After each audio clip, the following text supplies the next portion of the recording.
ressuscité.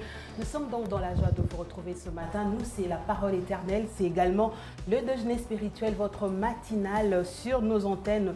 Bienvenue à tous et à chacun de partout. Vous pouvez nous recevoir en ce moment. Bon lundi et surtout bon début de semaine à vous tous de partout où vous recevez les signaux de parole éternelle, que ce soit sur YouTube ou encore à travers nos applications. Nous sommes dans la joie de vous retrouver. La joie du ressuscité est nôtre. Nous espérons qu'au sortir de ce moment, cette joie sera aussi vôtre. Je ne serai pas seule. Je vais saluer la partie cachée qui m'accompagne ce matin. La réalisation est faite de main de Benj BM qui est de l'autre côté de la baie vitrée et le cadrage est fait par Ray Luce, Ray Tamboué qui est là et qui nous permet de vous atteindre, d'arriver jusque chez vous. Et dans ce plateau du déjeuner spirituel, j'ai encore avec moi l'honneur de recevoir ce matin Papa David Mana, que je m'en vais saluer. Bonjour Papa David. Bonjour Madame Charlène, bonjour à tous nos téléspectateurs.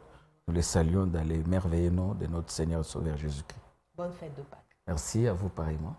Pareillement. Je veux aussi saluer la sœur Pamela qui fait son entrée. C'est elle qui m'accompagne aujourd'hui. Bonjour sœur Pamela. Bonjour sœur Charlène. Vous allez bien? Ça va, le Seigneur nous fait grâce, ça va, tout va bien. Mais c'est pas midi chez nous, c'est pas sentier pur. Hein. Non plus. C'est déjeuner spirituel. Voilà, bienvenue au déjeuner spirituel. Merci beaucoup. Merci. Et donc c'est cette équipe qui nous accompagne, c'est cette équipe qui vous accompagne, qui vous tient compagnie. Ça sera donc pendant 1h30 d'antenne, pendant lequel nous serons en train de parler de la première pensée de la semaine. Ça sera la première chose, ça sera le premier pain, ça sera la première expression, ça sera le premier chant nouveau pour cette semaine, ça sera tout en un, ça sera Épidée, ça sera tout ça qui va constituer donc le déjeuner spirituel de ce matin du lundi 18 avril 2022. Mais avant de commencer, nous allons rendre gloire au Seigneur, celui qui nous a permis de nous retrouver ce matin. On va le faire avec vous, Papa David. Nous allons prier. Dieu notre Père, nous te rendons gloire et honneur. Nous te disons merci parce que tu es le créateur du ciel et de la terre. Merci Seigneur pour cette nouvelle semaine que tu nous donnes. Merci Seigneur pour le souffle de vie que tu nous as donné. Nous revenons encore à tes pieds pour te dire merci parce que nous pensons que nous ne le méritons pas. C'est une grâce, c'est une faveur imméritée. Nous voulons Seigneur te recommander encore toutes choses ici à la parole éternelle télévision. Nous voulons, notre Dieu, que tout ce qui va se passer, surtout pour cette émission du jour, te rende gloire et honneur. Nous voulons prier pour la présentatrice, la co-présentatrice et l'invité que je suis. Nous pensons aussi à tous nos bien-aimés qui sont du côté de la technique. Ces nouvelles semaines, ils ont besoin d'une nouvelle énergie, d'une nouvelle force, mais aussi d'une nouvelle intelligence. Que leur intelligence soit renouvelée, voulais-je dire, et que toi tu te glorifies dans leur façon de te servir. Souviens-toi également, Seigneur, de tous les téléspectateurs, ceux qui nous suivent en live, même ceux qui nous suivront plus tard à travers nos applications, à travers les réseaux sociaux. Nous prions que la même vie qui coule en ces lieux soit leur partage et que les vies soient affectées, que les âmes soient gagnées et que des personnes soient édifiées par tout ce qui va se passer en ce lieu. Merci pour ton esprit qui conduit toutes choses. Glorifie-toi. Au nom de Jésus, devant ce prier, nous disons Amen. Amen.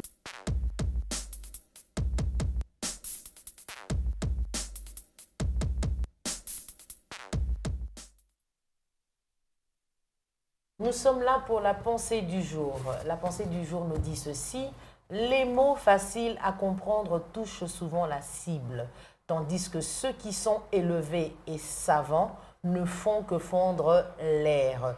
John Bunyan. Je reprends. Les mots faciles à comprendre touchent souvent la cible, tandis que ceux qui sont élevés et savants ne font que fondre l'air. C'est la pensée de John Bunyan. Donc voilà la pensée d'aujourd'hui. Et donc c'est la pensée que nous offre, elle l'a dit en français, hein? Oui. On le lit généralement Bunyan. Et donc c'est la pensée que nous offre aussi. On peut bien revenir sur la pensée pour essayer de mieux l'aborder, sœur Pamela. Alors la pensée d'aujourd'hui, je reprends. Les mots faciles à comprendre touchent souvent la cible, tandis que ceux qui sont élevés et savants ne font que fondre l'air. John Bunyan. on va essayer de la comprendre de quelle façon. On va dire que le sage ne dit pas de choses importantes. Vous pouvez aborder, madame, les choses dans cet angle-là. Mais ici, quand je vois, j'aime beaucoup comment le frère Ephraim l'appelle, John Bunyan, ou John Bunyan, comme a dit la sœur. La sœur Pamela a francisé son nom. John Bunyan ou John Bunyan. Les mots faciles à comprendre touchent souvent la cible. J'ai à communiquer une pensée. J'utilise des mots qui sont facilement compréhensibles. Je pense que je vais atteindre la cible. Je vais arriver à faire passer mon message. Tandis que les mots qui sont élevés et les mots qui sont savants, on dit, ne font que fondre l'air. C'est-à-dire que ce sont des mots, des gens qui ont entendu, ils ont été surpris. Par exemple. Ils ont été surpris. Ces mots existent en français, oui.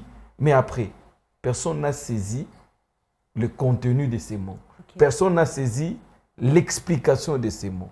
C'est pourquoi John Bunyan, en fait, nous amène à la sagesse.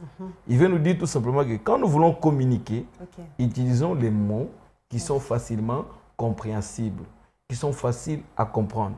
Mais cette citation, je peux l'amener encore dans un sens pratique de la vie. C'est pour dire que les choses simples, qui sont faites de manière simple, sont des choses des fois qui sont très bien faites et qui contribuent à notre vie, comme disait la sœur Pamela tout à l'heure. Juste l'orange, jus d'orange naturel, tu as pris, ça te permet d'être en bonne santé. Jus de pomme que tu as fait facilement chez toi à la maison, ça te donne la vie facile que d'aller dans un restaurant. On te donne un mélange de trucs très lourds. Et quand tu prends par rapport à l'atmosphère, à la température, ça complique la journée. Donc, en fait, c'est ça. Je le comprends dans les deux angles. Le premier angle, quand vous voulez communiquer une pensée, vous utilisez des mots qui sont faciles. Sachez-le que votre pensée sera compréhensible. J'ai eu à travailler au milieu des jeunes, des adolescents et même des enfants. Vous savez, quand vous êtes devant les enfants, parce que il y a un travail qu'on a fait dans le passé, rédiger les textes des commentaires bibliques pour les enfants. Quand tu veux expliquer quelque chose à l'enfant, ne cherche pas à chercher des choses difficiles. L'enfant aime que tu entres dans son monde, que tu lui expliques des grandes vérités, mais avec les réalités de son monde. En fait, c'est ça. Quand tu entres dans son monde, tu lui expliques des grandes vérités avec les réalités de son monde. L'enfant comprend facilement. Et c'est pareil pour nous. Je viens ici, j'utilise des mots qui sont faciles, des mots usuels. Je crois que ma pensée va être très bien communiquée. Et quand je viens avec des mots qui sont à caractère à impressionner les gens, les mots qui cherchent, voilà, les mots qui cherchent à prouver que je suis un académicien et voilà que je maîtrise bien et je manipule bien la langue de Molière, vous verrez que les gens ne comprendront rien. Les gens peuvent rire, ils peuvent être étonnés, mais au fond, ils ne vont pas saisir le message. Mais est-ce qu'on va dire que John Bunyan nous amène dans une pensée où je veux dire terre à terre, quand on veut communiquer ce qu'on pense, il nous amène à utiliser, à être, comment je vais dire, léger dans ce qu'on dit, parce que si vous vous retrouvez devant de grandes personnalités, par exemple, vous devez toujours continuer avec la logique de John Bunyan. Je me dis que, bon, ici, il est question d'abord de l'objectif. Donc, John Bunyan nous montre clairement que j'ai besoin de communiquer un message. Alors, les mots que je dois utiliser doivent être des mots qui sont faciles à comprendre. Pour faire quoi? Pour atteindre la cible. Vous voyez, n'est-ce pas? Maintenant, la cible, c'est moi, le communicateur. Je connais ma cible. Ma cible, elle est intellectuelle. Ma cible, ce sont des enfants. Ma cible, c'est un milieu mixte. Ma cible, c'est une certaine catégorie professionnelle à qui je m'adresse. Je ne peux pas aller devant les professeurs des universités et les étudiants des universitaires en utilisant les mots qui sont vraiment comme à terre. Non, ça ne va pas passer. Ils vont dire, mais le niveau est trop bas de ces messieurs qui sont venus communiquer avec nous. Les professeurs aiment et les universitaires aiment qu'on touche un peu la sensibilité intellectuelle. On lâche un peu quelques mots, quelques sensibilités, et voilà, ils se sentent à l'aise. C'est ça leur monde. Donc, il est question de celui qui communique, qui connaît bien sa cible. Qu'est-ce que je veux atteindre? Quel est l'objectif que je poursuis? Mais quand j'ai affaire à une communauté mixte, quand j'ai affaire à une population, on appelle ça la communication des masses, j'ai affaire à plusieurs personnes, de préférence d'utiliser des mots qui sont faciles à comprendre. Ainsi, mon message passera.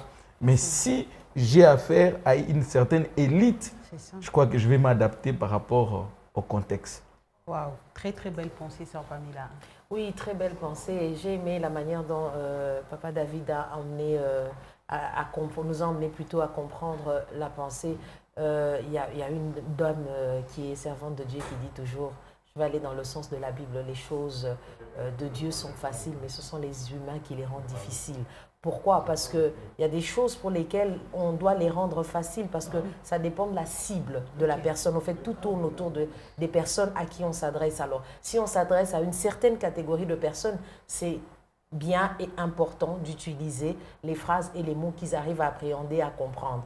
Je vais donner un exemple. Vous allez à Bukama chez les Balouba et vous arrivez là-bas, vous sortez des gros français comme rocambolesque, comme miraboleux et toutes ces choses dont vous comprenez. Exactement. Donc, ça sera difficile pour eux de comprendre. Alors que si vous arrivez avec des phrases comme Kekioloa, vous leur dites une phrase dans leur langue, comme ça, la communication est facile. Au fait, c'est un problème de communication parce que dans la communication, il faut se comprendre parce que quand on se comprend mal, on n'arrive pas à bien transmettre le message et on n'arrive pas à atteindre la cible. Donc voilà. Très très belle pensée avec laquelle nous ouvrons la semaine de John Bunyan qui nous offre une bonne pensée. Merci beaucoup. Merci beaucoup à Papa David pour l'équilibre. Vous êtes parti dans tout le sens et on sait comment s'atteindre. Je crois que on s'adresse aussi à tous ceux qui nous regardent ce matin. Quand vous parlez en public, sachez comment adapter votre vocabulaire parce que vous risquerez de ne pas s'y faire comprendre et c'est compliqué. Les gens peuvent acclamer comme Papa David l'a dit, mais au finish, ils n'ont rien compris et c'est pas du tout agréable. Et donc, adaptons notre façon de faire, inutile de fendre l'air avec de mots qui impressionnent pour ne rien faire et pour ne même pas impacter son public. C'est la pensée de la semaine qui cède déjà sa place à l'expression. Un jour, une expression pour nous permettre de mieux comprendre le contexte dans lequel nous employons nos expressions, mais aussi d'enrichir notre vocabulaire. Nous retrouvons l'expression du jour.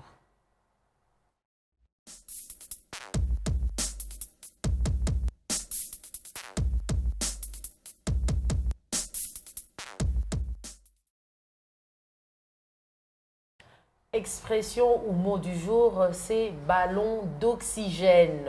Ballon d'oxygène, aide momentanée, aide temporaire. Ballon d'oxygène, aide momentanée, aide temporaire. Voilà le mot ou l'expression d'aujourd'hui. Et donc, si on essaye de comprendre cette expression, ballon d'oxygène, aide momentanée, aide temporaire, on parle déjà de l'oxygène que nous voyons. Oui. On a vécu ces choses, Papa David, pendant la Covid-19. Bien sûr, madame. Donc, je crois que vous avez tapé. La Covid nous a aidé à comprendre cette expression.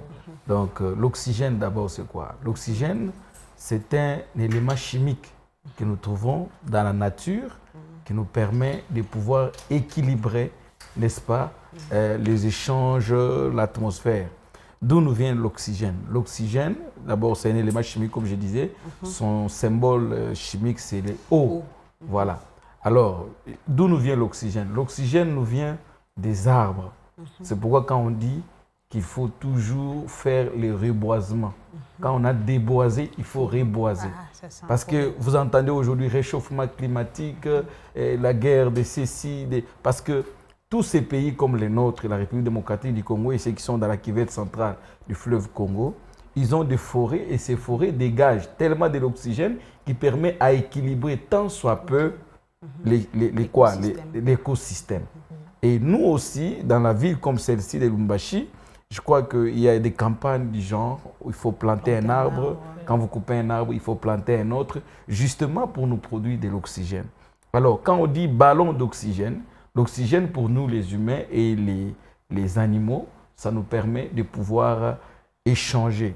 L'homme, quand il respire, il est en train de faire le mouvement en fait, de respirer, inspirer. Donc, il inspire l'oxygène que le corps a besoin, il fait sortir les COD. Les COD c'est en fait le mélange du carbone et de l'oxygène. Le 2, ça devient un gaz. Ces gaz que nous faisons sortir par plusieurs voies dans le corps et ça nous permet de pouvoir libérer en fait le corps, que le corps se sente à l'aise pour fonctionner et pour vivre. Alors, donc c'est pourquoi moi je pense que le ballon d'oxygène, c'est un aide momentanée. En d'autres termes, on s'est retrouvé dans une situation où on est vraiment, excusez-moi l'exemple, on est fauché. Vous savez, généralement pour les salariés, arriver les 18, ce sont des dates compliquées. Les 18 déjà, des dates compliquées. On commence déjà à jeter le coup d'œil vers la fin du mois.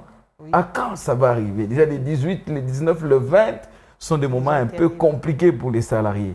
Alors, vous tombez sur quelqu'un qui vous donne une petite enveloppe. Pouf! Okay. C'est un ballon d'oxygène, madame. Waouh, quel bel exemple. C'est un ballon d'oxygène, c'est une aide qui est momentanée, wow. Temporaire. C'est venu quand même, ça peut t'aider pour les transports, même une semaine. Parce qu'on pense que les 18, la semaine se termine pratiquement, ça sera vers autour de, on calcule, bon, enfin, ça sera le 20 combien? Ça sera le 24, le 26. Bon, voilà. Donc, quand c'est le 24 que la semaine va se terminer, voilà, on sait que la semaine qui commence, je peux supporter 2 ou 3 jours, ça tombe le 26, le 27 déjà, ça va pointer à l'horizon. Wow. Ouais, donc c'est ça. Les ballons d'oxygène, c'est par exemple l'exemple que je viens de donner, ça vous aide à pouvoir tenir de manière temporaire et à ce qui concerne le subvenir à ses besoins. Voilà, donc c'est... Bel exemple. Hein. Au début, on aurait dû entendre un chimiste avec les COD, tout ça, le gaz carbonique. En tout cas, belle explication pour cette expression. Sœur Pamela, vous avez déjà entendu parler de ballon d'oxygène? Oui, souvent, moi je vais aller dans le cadre de la médecine parce que les gens qui sont malades, tout à l'heure vous avez abordé la Covid, il y avait beaucoup de gens qui avaient besoin de ballons d'oxygène parce que la Covid ne leur permettait pas de bien respirer. Alors ils avaient besoin de ce ballon d'oxygène pour avoir un peu d'oxygène et leur permettre de respirer et de rester en vie, bien sûr, parce que c'est ça qui nous permet de rester en vie. Alors j'ai vraiment aimé l'exemple de Papa David par rapport à l'argent, hein, et notre Dieu est champion en ça. Il est champion en ballon d'oxygène parce que souvent, au moment où on ne l'attend pas, c'est quand il pourvoit quelque chose momentanément, temporairement, et avec la suite, avec le temps, il nous donne ce qui est prévu. Donc, quand nous passons ces moments de zone rouge, comme je peux l'appeler, eh ben, il prévoit toujours un ballon d'oxygène pour ceux qui sont à lui et qui lui appartiennent. Et pourquoi pas aussi pour ceux qui ne lui appartiennent pas, parce que le soleil et la pluie tombent sur tout le monde. Et donc, ce sont des ballons d'oxygène qu'on reçoit. En tout cas, c'est une belle expression qui nous a amené tellement d'enseignements et d'exemples. Et donc, ne passez pas à côté de votre ballon d'oxygène. Hein.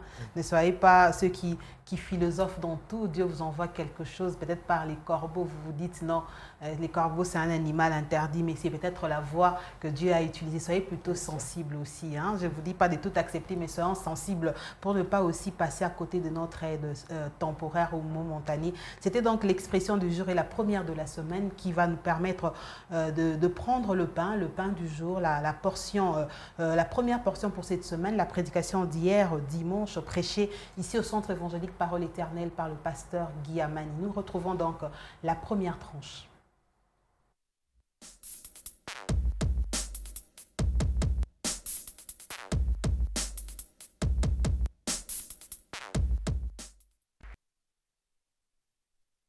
Christ notre Pâque, c'était donc le thème que le pasteur Guy Amani a développé hier ici au Centre évangélique Parole éternelle, et nous continuons, nous commençons d'ailleurs la première tranche après cette longue semaine pascale. Nous commençons avec le premier message, Papa David, Christ notre Pâque. Si on peut d'abord comprendre simplement le thème, parce que quelqu'un dira mais la Pâque c'est une fête, ça devient une personne, on a personnalisé la Pâque. S'il faut d'abord comprendre le thème avant d'aller dans le message.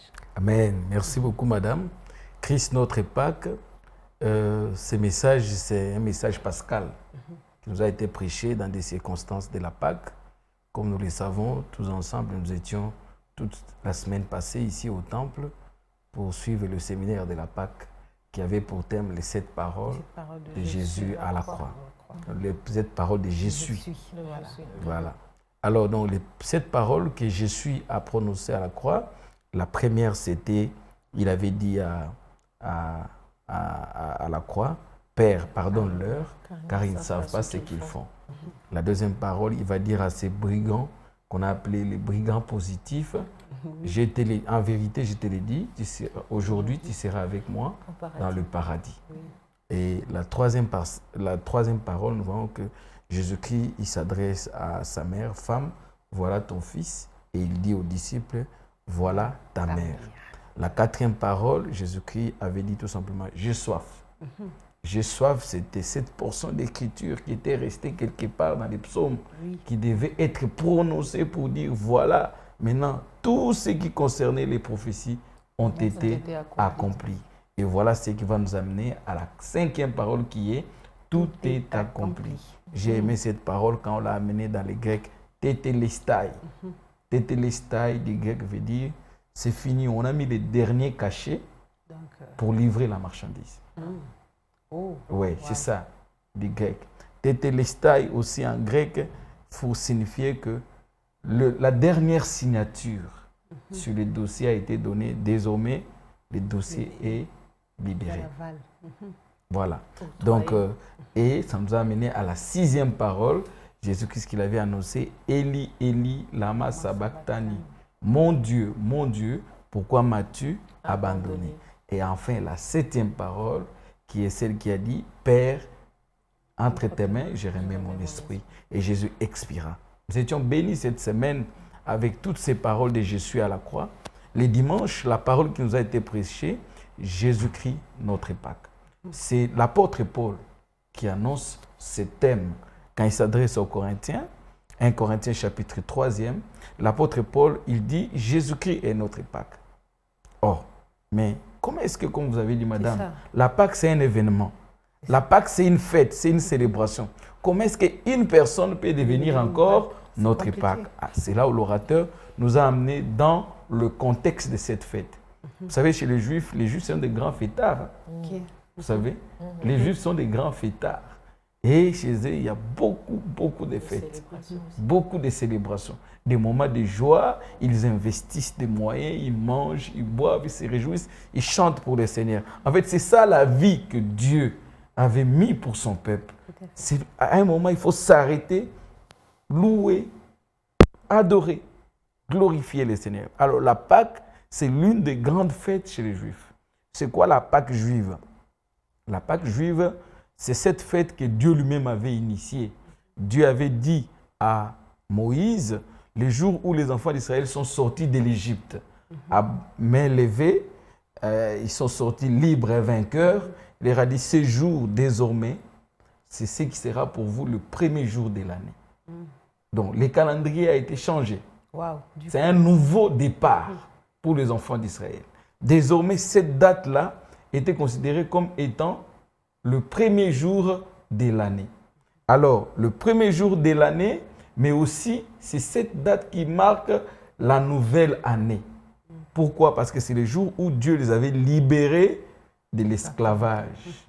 Les gens qui étaient habitués aux corvées, les gens qui étaient habitués à des travaux forcés, les gens qui étaient habitués, chaque 5 heures, clic, il faut se réveiller, aller répondre à l'appel parce que les travaux commencent. À 11h, clic, arrêtez, allez vous reposer. 1 heure du temps. 12h, clic, mangez.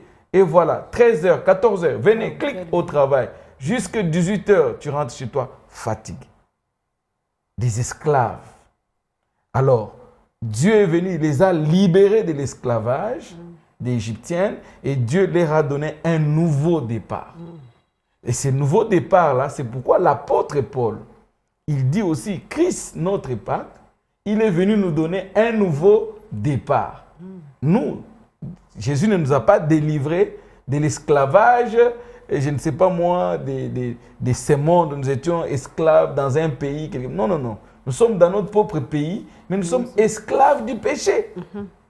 Parce que nous sommes esclaves du péché, Christ est venu, il nous a libérés de l'esclavage du péché. Il nous a donné un nouveau départ. Voilà pourquoi il pouvait dire Christ, notre Pâque. Wow. Alors moi, j'ai une question intéressante, Papa David, parce que vous êtes en train de parler de nouveau départ. Est-ce que vous pouvez nous éclairer un peu par rapport au nouveau départ? Est-ce que c'est un redémarrement de quelque chose? Est-ce qu'on quitte d'un point pour aller vers un autre? Ou on est en train d'expérimenter autre chose qu'on n'avait pas expérimenté avant? Ou bien on emprunte un autre chemin? Voilà, un nouveau départ, c'est ce que vous l'avez dit bien dans votre question. Donc, on expérimente quelque chose qu'on n'avait jamais vécu. Okay. C'est un nouveau chemin. Parce qu'on ne peut pas parler de la conversion si on continue sur le même chemin. D'ailleurs, il y a un mot grec qu'on utilise généralement, la métanoïa. Okay. La métanoïa, c'est un changement radical. Nous aimons donner ça par les chemins de fer.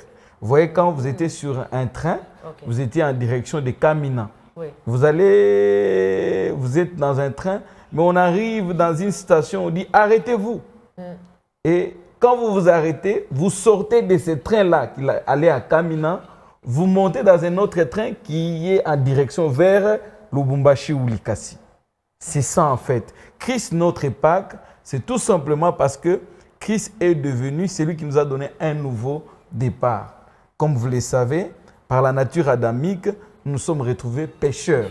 Nous sommes retrouvés loin de Dieu. Nous sommes retrouvés ayant perdu tout ce que Dieu avait mis à notre disposition. Mais Jésus-Christ, par sa mort et sa résurrection, il nous a donné un nouveau départ. Et ce nouveau départ qui nous permet de prendre, n'est-ce pas, une nouvelle vie. C'est ce que l'apôtre Paul avait dit dans 2 Corinthiens chapitre 5, je pense verset 17. Si quelqu'un est en Christ, il est une nouvelle créature. Voici, les choses anciennes sont passées et voici donc toutes choses, voilà, toutes choses sont devenues nouvelles. Donc la vie chrétienne, on ne recrée, on ne continue pas avec les mêmes choses qu'on a modifiées, non. La vie chrétienne, ce sont les nouvelles choses. La vie chrétienne, ce sont de nouvelles habitudes. La vie chrétienne, c'est une nouvelle façon de faire les choses. Et cela n'a son sens qu'en Christ. Et cela ne peut être réalisable que dans la vie du Christ qui est mort et qui est ressuscité. Parce que par sa résurrection, nous avons le nouveau départ. Voilà pourquoi l'apôtre Paul, il pouvait dire Christ, notre Pâques. Merci beaucoup. Alors, j'ai une toute dernière question, Papa David. Alors, à vous entendre parler, on dirait que c'est un monopole des gens qui ont reçu Jésus comme Seigneur et Sauveur. Est-ce que même ceux qui ne l'ont pas reçu comme Seigneur et Sauveur peuvent célébrer la Pâque? D'ailleurs, hier, quand le pasteur Guy Amani a fini ce message, il a dit « Ce message est pour les chrétiens ». Okay. Il avait dit clairement « Ce message est pour les chrétiens ». Et voilà pourquoi, avant toute prière, il avait lancé un appel pour dire « Si tu n'as pas encore donné ta vie à Jésus, voici l'occasion qui t'est donnée. Oui. » Donc, commence par donner ta vie à Jésus pour bénéficier réellement de Christ, notre Pâques. Donc, un païen ne peut pas dire Christ, notre Pâques.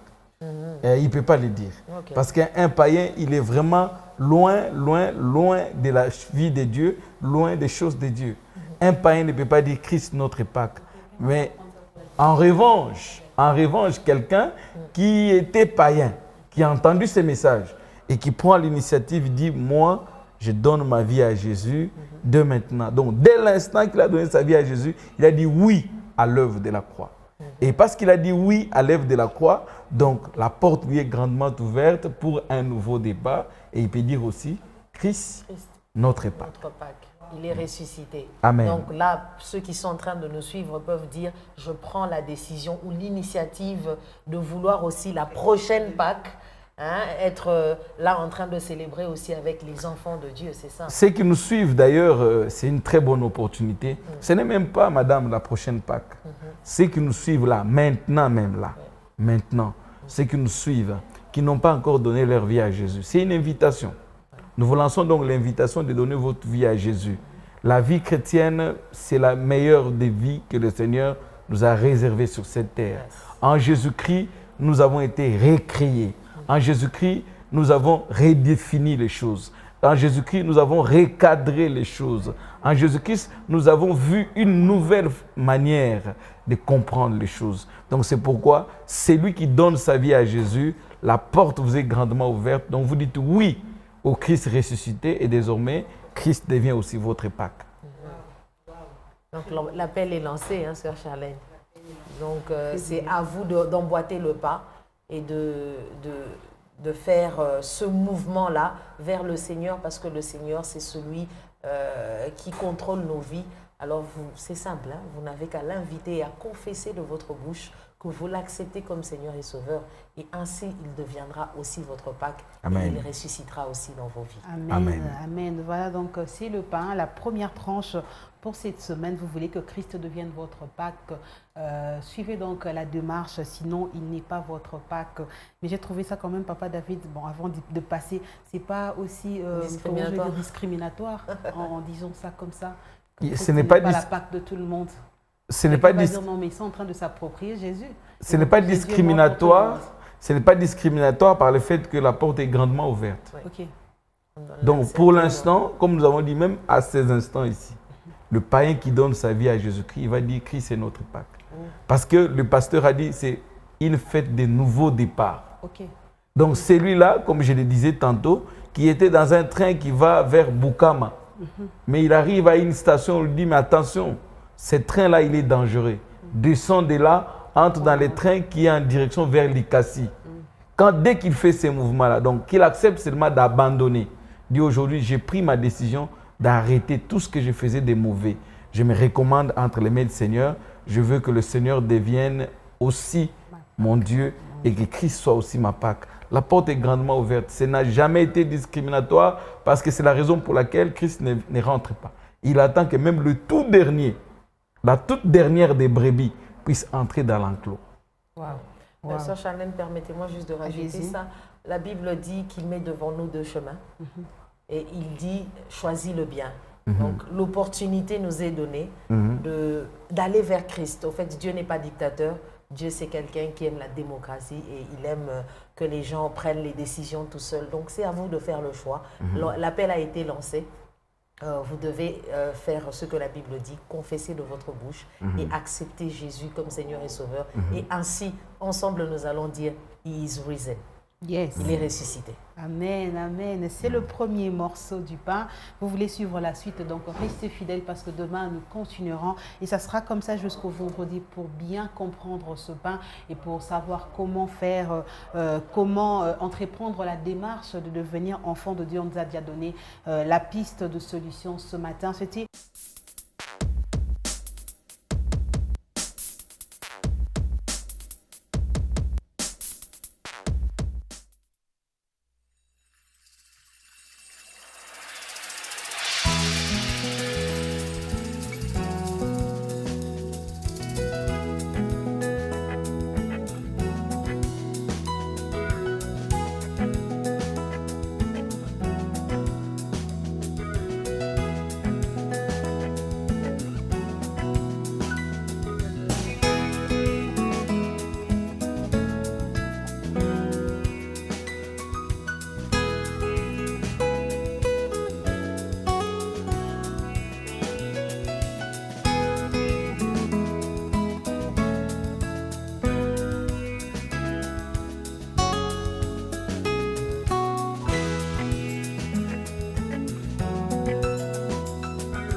Nous allons prendre un autre élément qui nous permet de prendre l'invité du jour. Elle ne sera pas à présenter certainement pour d'autres parce qu'elle est déjà venue. Elle a déjà rehaussé de sa présence. Ça sera sa deuxième fois. On va donc la recevoir pour mieux aborder l'élément du jour. Maître Chioma est avec nous. Bonjour Maître, bienvenue au Déjeuner spirituel une fois de plus. Merci beaucoup, bonjour. Vous allez bien? Je vais toujours très bien. Waouh. Ça faisait très longtemps. En fait, je m'appelle Grâce. Ok. La grâce ne peut qu'aller bien, sinon... On comprend. Je vais très bien, merci beaucoup. Ok, bonne fête de Pâques. Merci, pareillement. Merci, Maître Chioma. La raison de votre présence ce matin dans la table de déjeuner spirituel, c'est pour parler un sujet droit.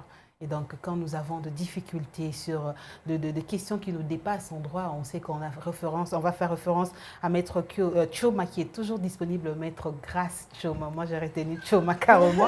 J'aime bien appeler à l'infinitif, comme on le dit. Et donc, aujourd'hui, ce qui vous amène, c'est la sœur Pamela qui va nous permettre de découvrir cet élément. Nous avons vu les images. Malheureusement, il n'y avait pas de son, mais c'est en marge avec la Journée internationale des enfants de rue célébrée chaque année en date du 12 avril. Et donc, c'est passé, je crois, mardi, hein, sœur Pamela. Oui, mardi de la semaine passée. Aujourd'hui, nous continuons avec. Donc, ça sera à elle de nous présenter l'invité et de bien découvrir l'élément aussi. Bien sûr. Alors, comme vous le voyez sur les images qui sont devant vos écrans, vous voyez des enfants qui sont à même le sol dans la rue. Alors, nous aimerions comprendre pourquoi. Parce que l'ONU a décrété le 12 avril comme étant la journée internationale des enfants de la rue. Ils ont pensé à eux parce que ce sont des êtres humains et ils ont des droits. Alors, certainement. Ils ont des droits. Certainement. Moi, et ces droits-là, on aimerait les comprendre parce que... Exactement, hein, exactement, on aimerait le comprendre parce que nous, on n'a pas fait le droit. Et Maître Grace a fait le droit. Et elle est bien placée pour nous donner et nous faire comprendre quels sont les droits que les enfants ont en tant qu'enfants et en tant que créatures, bien sûr. Alors, qu'est-ce qui leur permet ou qu'est-ce qui leur donne le droit d'être... d'avoir une journée comme celle-là? Déjà, c'est des humains. Bien sûr. Des enfants, c'est des êtres humains à part entière. Tout à fait. Et fragiles parce qu'ils sont encore tout petits, donc on doit les protéger. On doit les découvrir dans un environnement qui les permette de grandir correctement. Et si on leur a donné une journée comme celle-là, c'est parce que justement, ils sont marginalisés. Vous voyez, c'est des enfants un peu mis de côté parce que la société ne les comprend pas ou ne comprend pas qu'il faut les protéger. C'est des enfants un peu mis à part. Et alors, on dit non, écoutez, c'est des êtres humains, il faut qu'on s'en rappelle, il faudrait qu'on en parle en fait. C'est une situation qui perdure, il faut en parler. Parce que quand vous voyez vos images, par exemple, ce n'est pas que des enfants noirs.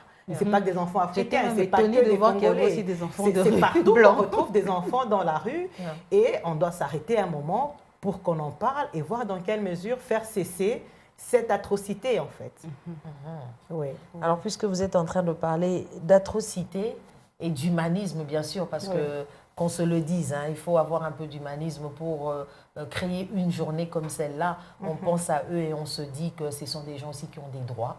Alors, puisqu'on est en train de parler de ça, alors pourquoi le taux d'enfants dans la rue a augmenté en RDC en général et en particulier ici à Lubumbashi? Alors, quand on est en train de fréquenter des rues comme au niveau d'Alilac, comme au niveau de Square ici, Kile Balanda, il y a tellement d'enfants dans la rue qui sont là en train de vaciller par-ci par-là et quemander d'ailleurs. Je ne parle pas de demander, ils sont en train de quemander avec insistance, ils sont là en train de le faire. Alors, c'est quoi qui a amené cette inflation des enfants dans la rue? Il y a beaucoup d'éléments. Premièrement, c'est la pauvreté. C'est la pauvreté qui pousse les enfants à l'extérieur parce qu'à la maison, il n'y a rien. Ils se disent, je vais dans la rue, je pourrais ne fût-ce que demander, comme vous parlez de quémander, et avoir quelque chose. Ça, c'est un premier point. Et je crois que c'est parmi comment je peux dire, l'élément le plus important, en fait, qui ramène les enfants dans la rue. Et puis, il y a aussi la séparation des parents. Il y a beaucoup aussi qui se retrouvent dans la rue parce que les parents se sont séparés, soit par la mort, soit par un divorce. Et le parent qui se remarie n'accepte pas directement l'enfant. Et l'enfant ne veut pas être maltraité, traumatisé, et il décide d'aller dans la rue. Parce que là, il se dit, écoutez, au moins là, il y aura mes pères, et puis on va demander ensemble, et puis on va trouver ses parrainages. Oui, vous voyez, et ça, c'est très mauvais, parce que quand un enfant a perdu son parent et que le conjoint survivant se remarie et qu'il n'arrive pas à gérer, je trouve que c'est quand même trop lourd. Donc, c'est ça. Mais il y a aussi l'exode rural. Il y a ceux qui se disent, en fait, un peu comme la chèvre de M. Séguin, l'herbe a toujours été plus verte chez le voisin. Voilà. Alors ils se disent, on va au Katanga, on va à Lubumbashi, avec tout ce qu'on apprend sur le boom minier, ça circule sur les réseaux sociaux, ça passe aux informations. Dès que vous arrivez à Lubumbashi, et ils se disent qu'à Lubumbashi, il y a un bus qui vous amène. Voilà, il y a en Afrique du il y a Sud. la vie, il y a la nourriture, il y a les mines, vous pouvez Il y a circuler. beaucoup de choses qui entrent en jeu, au fait. Et donc, on va se retrouver. Mais quand ils arrivent à Lubumbashi, ils se rendent compte qu'écoutez, les mines, c'est pas partout, on les ramasse pas partout. Que l'argent ne tombe pas de l'arbre. Voilà, et ne connaissant peut-être pas du monde ici, ils se retrouvent dans la rue. Vous voyez? Donc, c'est toutes ces petites questions qui font que les enfants se retrouvent dans la rue. Il y a ceux qu'on appelle enfants sorciers, malheureusement. Ces phénomènes Et là, d'enfants même des parents biologiques de l'enfant estiment que leur enfant est sorcier sorciers. et ils le mettent à la porte. à la porte. Oh là Les là. propres parents de l'enfant. Oh là là. Et ça, c'est juste... Inhumain. Abominable. Hein? Non, Le mais terme, écoutez, C'est un manque d'humanisme. Hein. c'est des questions spirituelles. Et quand le spirituel n'est pas géré correctement, c'est ça qu'on voit. Malheureusement, il y a des enfants comme ça qu'on a traités de sorciers et qu'on a mis... Bon, vous le traitez de sorcier, vous les mettez dans la rue. Vous pensez que qui va s'en occuper? C'est ça, vous, la les parents, question. qui devez le gérer, l'aider à sortir de cet état d'esprit. Mais bon, ça, c'est des petites questions comme ça qui font que les enfants se retrouvent dans la rue et de plus en plus aujourd'hui. Merci beaucoup, Maître Grace. Je préfère vous appeler comme ça. Alors, j'ai une seconde question avant de chuter avec une dernière question. Vous avez parlé tout à l'heure des enfants qui sont dans la rue à cause de la sorcellerie. Donc, les parents les ont poussés à sortir de la maison ou carrément chassés. Alors, j'aimerais savoir en tant que maître, quel est le sort réservé à ces personnes, à ces parents qui laissent leurs enfants dans la rue? Ça peut être pour la sorcellerie à cause de ça, ça peut être parce qu'ils n'arrivent pas à assumer leurs responsabilités. Déjà, la loi ne reconnaît pas la sorcellerie. Ok, ça c'est Donc, vous ne pouvez pas venir en justice et dire c'est Mon un enfant est sorcier, sorcier. ça n'a pas de tête, ça n'a pas de Mais queue. La on loi a ne besoin de reconnaît quelque pas. chose de Il faut concret. quelque chose de concret. palpable. Oui, comment nous on gère la sorcellerie? On n'arrive pas à voir. Qu'est-ce qui prouve qu'il est sorcier? Non, On on n'est l'a pas trouvé tous dehors prêtres et nu. pasteurs. Non, mais quel enfant n'a pas couru nu dans la parcelle ou dans le quartier? Les enfants, ça court nu de temps en temps, donc ce n'est pas la fin du monde. Mais la loi punit le délaissement d'enfants. Ok, donc Oui, c'est la loi punissable. punit, exactement, et c'est Oh. même puni sévèrement. Le délaissement d'enfants, je préfère vous le lire, et puis je vais Allez-y, maître, peut-être l'expliquer. C'est l'article 190. Ok. L'article 190 de la loi portant protection de l'enfant. Ça dit ceci.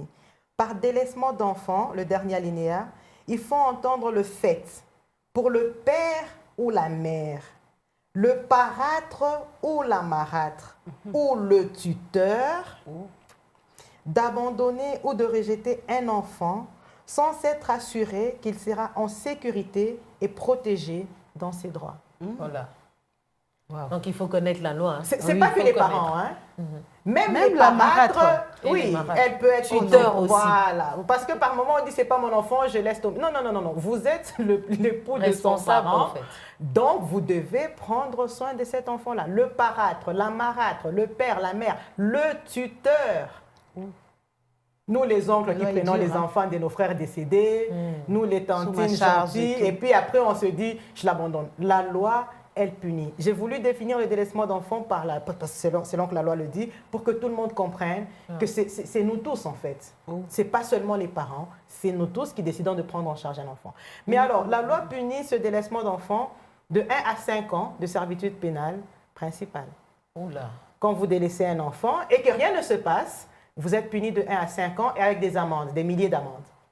Quand cet enfant connaît un accident, une mutilation ou quelque chose lui arrive justement, cette peine va de 5 à 10 ans. Waouh. Parce que vous voyez, il y a toujours des enfants, après il a un doigt coupé. Non, non, ou il a eu un accident, ou on l'a mutilé, ou on l'a blessé. Si on se rend compte qu'il a eu un accident, qu'il est mutilé, qu'il est blessé, cette peine va jusqu'à 10 ans. Oula. Et si l'enfant décède, ça va jusqu'à la perpétuité en fait. Parce qu'il y a des enfants qui se retrouvent dans la rue et puis par une advertence, par une agression, où l'enfant décède. Et quand ils décèdent, ça va jusqu'à perpétuité. Et là, c'est des millions d'amendes. Encore faut-il trouver les parents et les tuteurs qui sont à la base de ces choses. Ça nous donne quand même... Oui, mais vous savez, il y a beaucoup d'enfants pour qui on connaît où sont les parents. Non, mais il faut dénoncer ces choses. Hein, ouais, parce que d'autres le prennent comme ça. Il y a des grands-parents, il y a toujours quelqu'un. Moi, je travaille avec le tribunal pour enfants. Il y a un enfant qui s'est retrouvé en prison pour avoir volé, je crois, un ordinateur ou quelque chose comme ça. Son grand-père a carrément refusé de venir se présenter en justice. Son grand-père était un pasteur. Il a carrément refusé. Et moi, j'ai dit au juge, mais madame, vous n'avez qu'à vous saisir, le ministère public est là, mais arrêtez ce grand-parent-là. Parce que la loi est claire. C'est lui qui est responsable, exactement. Lui, il dit non, je suis fatigué de cet enfant, il m'a tellement pourri la vie, je n'en veux plus. Oh. Vous n'en voulez plus, vous le mettez. Alors, il n'en veut plus. En principe, l'État, pour des enfants comme ça, qui sont en situation difficile, on les reconnaît, on les retrouve à l'article 62 de la loi portant protection de l'enfant, c'est un enfant en situation difficile. Dans ces conditions-là, l'État récupère cet enfant et punit les parents. Ok. Vous voyez? Est-ce que c'est fréquent? Mais l'État n'est pas en mesure de récupérer ses enfants en situation difficile. Il y a une maman qui a dit, parce qu'on l'a vraiment traqué, mais cette maman connaissait quand même la loi. Hein.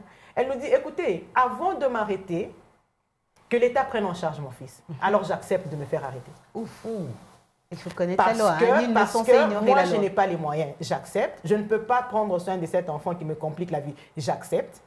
Mais si vous m'arrêtez, moi, l'État doit prendre en charge mon enfant. Oui, parce qu'elle n'est pas là. Wow, faut connaître Or, la loi. l'État ne peut pas, parce que l'État, écoutez, l'État n'a pas ce qu'on connaît, non? Mais on va accuser l'État dans ce cas. Je ne vais pas aller dans ces détails. Mais alors, c'est tout ça, en fait. C'est tout ça qui fait que, bon, l'État, par moment, ne s'est pas frappé parce qu'il n'est pas en mesure. Les parents font ce qu'ils peuvent et on ne les arrête pas parce que si elle vous dit « arrêtez-moi, mais protégez le petit », l'État ne peut pas le prendre en charge. On n'a aucune structure correcte pour prendre en charge tous ces petits-enfants, les structures de l'État. Et là, ça devient compliqué. Mais sinon, la loi est claire.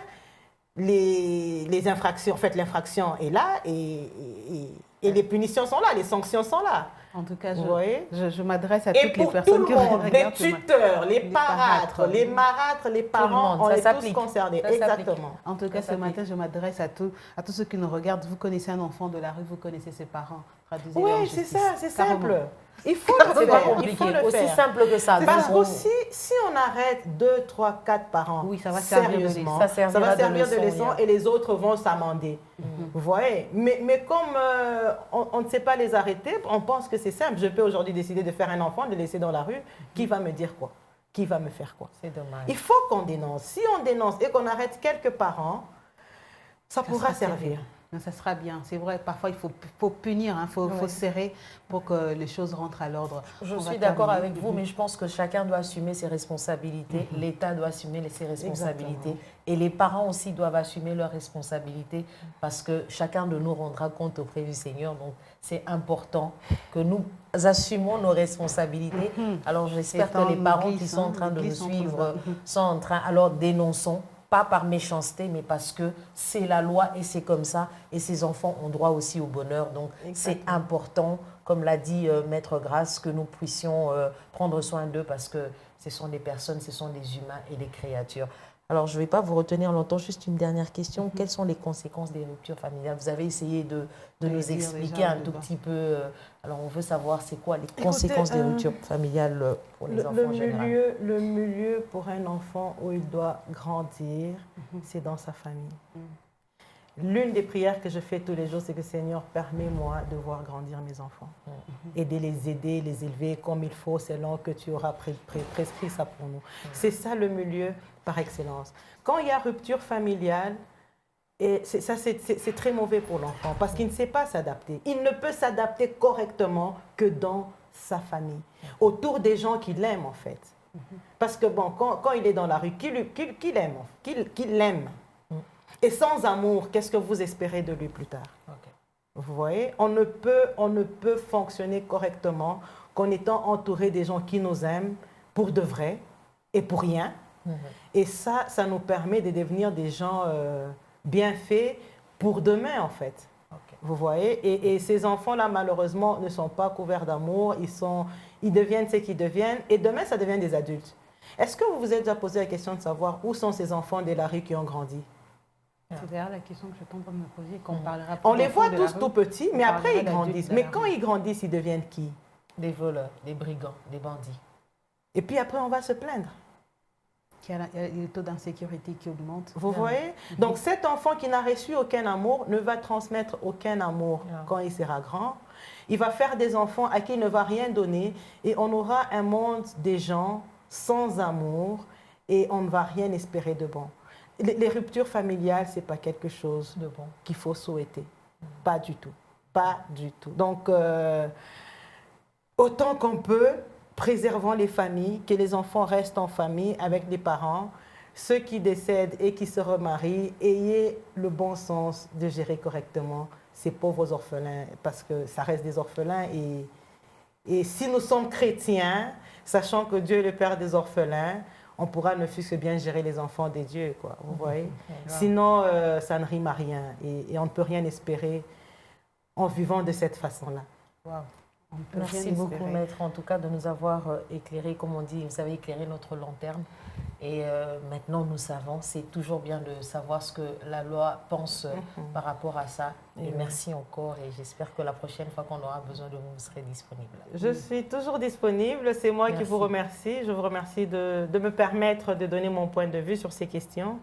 Et j'espère que ça va toucher plus d'un et qu'on va avoir de moins en moins. Si on peut sauver 1 ou 2 enfants de la rue, c'est déjà ça. Merci. Donc je vous remercie et je vous souhaite une très belle journée. Merci à vous beaucoup. aussi.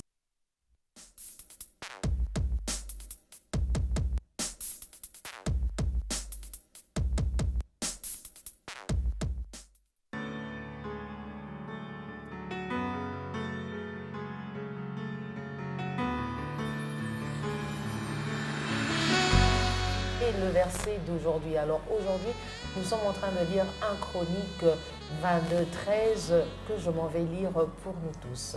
Alors tu prospéreras si tu as soin de mettre en pratique les lois et les ordonnances que l'Éternel a prescrites à Moïse pour Israël. Fortifie-toi et prends courage, ne crains point et ne t'effraie point. Je reprends, alors tu prospéreras et si tu as soin de mettre en pratique les lois et les ordonnances que l'Éternel a prescrites à Moïse pour Israël, fortifie-toi et prends courage, ne crains point et ne t'effraie point. C'est donc le verset du jour et la tranche à lire pour cette journée du 18 avril 2022. Nous sommes toujours dans le livre de 1 Chronique. Nous lirons le chapitre 22, 23 et 24. Un seul programme à noter dans la ville déjà à partir du 26 avril jusqu'au 1er mai. Ça sera Shift Conference. Shift Conference. Tu vas y arriver. Waouh, je veux voir comment le pasteur se moque de moi. Ça va aller, ça va aller. Non, ça va donc, déjà, ça va déjà, ça va ça déjà. ira. Et donc, venons tous, réussissons de notre présence pour être équipés. Nous allons recevoir l'équipement et ça sera avant shift, ne sera pas égal après shift. Merci beaucoup, pasteur, pour votre présence. C'était un honneur. Merci beaucoup de m'avoir eu. Nous espérons vous revoir encore très bientôt. Très bientôt. Wow. Et sur toi, Shift. Voilà, oui, surtout. Merci surtout. pour l'invitation. Merci beaucoup. Merci également à la sœur Pamela qui a été d'un grand apport. Merci beaucoup. Merci, sœur Charlène. Le Avec vous, on plaisir se a donne été rendez-vous partagé. demain. Rendez-vous demain. Même heure, même plateau, même plaisir et même joie d'être sur ce plateau de déjeuner spirituel. Pasteur Guélor, nous vous souhaitons de passer un bon séjour à Lubumbashi Merci beaucoup. et une belle journée. À vous autres. Merci beaucoup. Vous avez un dernier mot avant qu'on se sépare? Seigneur, nous prions pour tout un chacun de nous et nous déclarons que cette journée est ouverte et tout un chacun qui suit cette vidéo, sinon cette émission est béni. De partout où ils sont, que ce soit au marché, au travail, dans leur bureau, sur la route, nous déclarons la bénédiction de Dieu et recevez ceci au nom de Jésus. Amen. Amen. Merci beaucoup. Merci à vous tous de nous avoir suivis de partout à Lubumbashi comme ailleurs. Vous êtes en dehors du pays ou dans la même ville. Nous étions très heureux de partager ce moment. Il y a certains bien-aimés qui ont marqué leur présence. Il y a quelqu'un qui a écrit simplement « Salut, salut ». C'était au 099 91 097 Il y a un message de Happy Day. Il y a la sœur Rachel qui a dit merci pour l'espace qui lui a été dédié ce matin. Bonjour Déjeuner spirituel, c'est le frère Victor Yannick Kaleta, département évangélisation. Juste signaler que je passe matin avec vous. Merci beaucoup frère Victor. Merci à tout le monde qui était dans le silence mais qui était présent dans cette table du déjeuner spirituel. Nous nous donnons rendez-vous pour demain à la même heure. Restez branchés, soyez bénis.